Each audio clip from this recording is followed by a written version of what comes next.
Hello friends, स्वागत है आप सभी का आपके अपने यूट्यूब चैनल जीके टेक में।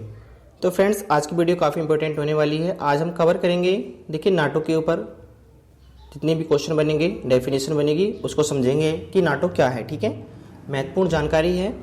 तो अगर चैनल पर पहली बार आए हैं तो चैनल को सब्सक्राइब करके बेल आइकन को ऑन कर दें ताकि आने वाली वीडियो का नोटिफिकेशन आपको समय से प्राप्त हो सके। तो चलिए बिना देरी किए आज का पहला क्वेश्चन स्टार्ट करते हैं। देखिए, अगर आप कोई भी कॉम्पिटेटिव एग्जाम की तैयारी कर रहे हैं तो ये वीडियो आपके लिए काफ़ी ज़्यादा यूज़फुल है। ठीक है, देखिए स्टार्ट करते हैं।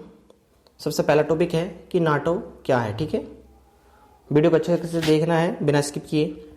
देखिए, नाटो एक अंतर्राष्ट्रीय संगठन है जो राजनीतिक और सैन्य साधनों से के माध्यम से अपने सदस्य देशों को स्वतंत्रता और सुरक्षा की गारंटी देता है। ठीक है, सब कुछ अच्छे से देखना है, समझना है। ठीक है, नोट में देखेंगे। देखिए, नाटो 30 देशों की सेनाओं का संगठन है जिसमें सैन्य सहायता प्रदान की जाती है। इसमें एक देश की सेना दूसरे देश में भेजी जाती है और उन्हें अंतर्राष्ट्रीय स्तर का ट्रेनिंग दिया जाता है और साथ ही उन्हें हर एक परिस्थिति से निपटने का सख्त आदेश दिया जाता है। ठीक है, यानी कि एक 30 देशों की सेनाओं का संगठन है। ठीक है, अब बात करेंगे। देखिए, नाटो की स्थापना कब हुई थी? 4 अप्रैल 1949 को हुई थी। इसका द्वितीय नाम क्या है? अटलांटिक अलायंस है। एग्जाम में आपसे पूछ लेगा कि नाटो का दूसरा नाम क्या है, तो ऑप्शन में आपको अटलांटिक अलायंस लगाना है। नीचे देखेंगे, नाटो की स्थापना क्यों हुई थी, सबसे इंपॉर्टेंट जानकारी है। ठीक है, तो देखिए, द्वितीय विश्व युद्ध के बाद पूर्व के सोवियत संघ ने पूर्वी यूरोप से अपनी सेनाएं हटाने से इनकार कर दिया और अंतर्राष्ट्रीय संधियों का उल्लंघन कर 1948 में बर्लिन की नाकेबंदी कर दी। सोवियत संघ के इस कदम से अमेरिका सहित यूरोप के देशों को लगा कि सोवियत संघ वहां साम्यवादी शासन की स्थापना करना चाहता है। इसलिए अमेरिका ने एक ऐसा संगठन बनाने की पहल की जो कि सोवियत संघ के अतिक्रमण से पश्चिमी देशों की रक्षा कर सके। ठीक है, नोट में देखेंगे। अर्थात अमेरिका ने 4 अप्रैल 1949 को वाशिंगटन में नाटो की स्थापना की, जिस पर 12 देशों ने हस्ताक्षर किए थे। उन 12 देशों में से कौन कौन से थे 12 देश? वो ये थे: संयुक्त राज्य America, Britain, France, Canada, Italy, Netherland, Iceland, Belgium, Luxembourg, Norway, Portugal और डेनमार्क। याद रखना है इनको भी। देखिए, नाटो का उद्देश्य क्या क्या है? नाटो का उद्देश्य इसके सदस्य राष्ट्रों की राजनीतिक स्वतंत्रता और सैन्य सुरक्षा को बनाए रखना है, सोवियत संघ के पश्चिमी यूरोप में विस्तार को रोकना, पश्चिमी यूरोप के देशों को एक सूत्र में संगठित करना।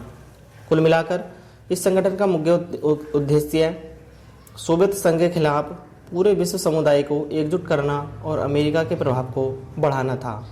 ठीक है, तो देखिए, इंपॉर्टेंट जानकारी थी आपके लिए, तो आप इसको चाहें तो अपनी नोटबुक पे भी उतार सकते हैं। ठीक है, अब देखिए, इससे रिलेटेड क्वेश्चन देखेंगे। नाटो का पूर्ण रूप क्या है? तो क्या है? North Atlantic Treaty Organisation. ठीक है, याद रखना है। नेक्स्ट क्वेश्चन है, नाटो की स्थापना कब हुई थी? नाटो की स्थापना कब हुई थी? 1949 में हुई थी, यानी कि 1949 में हुई थी, वाशिंगटन डीसी में। ठीक है, याद रखना है ये भी। देखिए, नाटो का मुख्यालय कहाँ है? नेक्स्ट क्वेश्चन है, तो इसका मुख्यालय है ब्रुसेल्स में। ब्रुसेल्स में कहाँ है? बेल्जियम में। याद रखना है ये भी। वर्तमान में नाटो के सदस्य देशों की संख्या कितनी है? तो कितनी है? 30 है, जो आपको नीचे अभी दिखाए जाएंगे। वर्तमान में नाटो के महासचिव कौन हैं? तो सही आंसर हो जाएगा इसका जेंस स्टोल्टेनबर्ग हैं। नेक्स्ट है, नाटो के सदस्य देशों में कितने यूरोपीय देश शामिल हैं? कितने हैं? 27 देश शामिल हैं, ये भी याद रखना है। देखिए, नाटो के सदस्य देशों में 2 उत्तरी अमेरिकी देश हैं, 27 यूरोपीय देश और 1 यूरेशियन देश शामिल है। क्या यूक्रेन नाटो का सदस्य देश है? तो इसका सही आंसर हो जाएगा नहीं। ठीक है, नहीं, यूक्रेन नाटो का सदस्य देश नहीं है। यूक्रेन एक नाटो भागीदार देश है, जिसका अर्थ है कि वह भविष्य में नाटो में शामिल हो सकता है। नेक्स्ट है, नाटो के प्रथम महासचिव कौन थे? तो कौन थे? सही आंसर है इसका बी, हेस्टिंग्स स्माइल थे। याद रखना है ये भी। देखिए, नाटो के सभी सदस्य देशों के नाम देखेंगे अब। ठीक है, कौन सा देश कब जुड़ा था?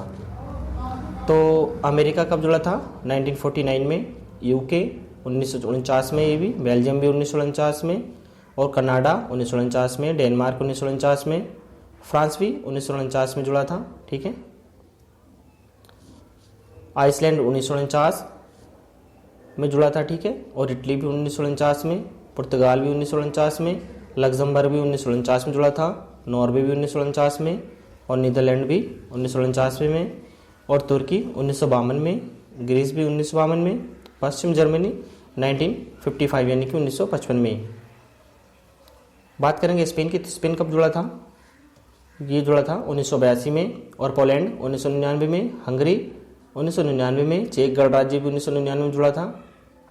बुल्गारिया देश कब जुड़ा था? 2004 में जुड़ा था। लातविया कब जुड़ा था? 2004 में जुड़ा था ये भी। लिथुआनिया 2004 में, एस्तोनिया 2004 में, ठीक है, सब याद रखना है। रोमानिया 2004 में जुड़ा था। स्लोवाकिया 2004 में जुड़ा था ये भी। स्लोवानिया 2004 में। अल्बानिया 2009 में, ठीक है, और क्रोएशिया 2009 में, और मॉन्टेनिग्रो 2017 में, उत्तरी मैसेडोनिया 2020 में जुड़ा था। तो फ्रेंड्स आज के लिए इतना ही। वीडियो अच्छी लगी तो यार वीडियो को लाइक करें, चैनल को सब्सक्राइब कर लें, साथ ही ऐसी वीडियो जुड़े रहने के लिए बेल आइकन को जरूर ऑन कर दें। चलिए मिलते हैं नेक्स्ट वीडियो में, तब तक के लिए धन्यवाद।